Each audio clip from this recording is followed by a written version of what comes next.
Alors voici un petit tutoriel. Si l'enfant frappe, ce que j'ai expliqué, on peut lui arrêter son geste doucement. On peut lui expliquer s'il nous a déjà tapé que ceci nous a fait mal, que nous ne sommes pas d'accord. Et nous pouvons donc guider son geste en disant, voilà, par exemple, la main est faite pour faire ceci, ou encore guider la main contre le corps, la main reste près de ton corps. On peut aussi le guider en amont, c'est-à-dire que là, on sait que c'est de l'impulsivité.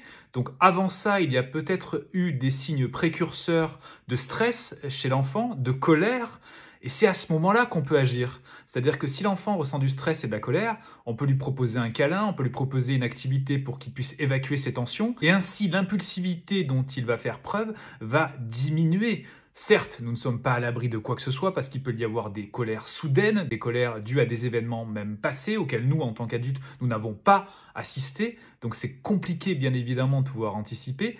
Mais quoi qu'il en soit, toute cette stratégie autour de prêter attention aux signes de l'enfant, d'accompagner et de pouvoir lui donner par anticipation le câlin ou l'écoute dont il a besoin avant que ça explose, et ensuite l'accompagnement lorsque ça explose, c'est-à-dire ne pas punir, crier ou faire mal lorsque l'enfant frappe, mais lui rappeler la règle, dire « cela fait mal, je ne suis pas d'accord avec ce geste, voici ce que j'attends de toi », sachant que si l'enfant est dans son pic d'impulsivité, il ne sera pas capable, pour le moment, de pouvoir nous écouter, donc ça demande d'abord à ce qu'on l'aide à s'apaiser, afin que nous puissions discuter avec lui.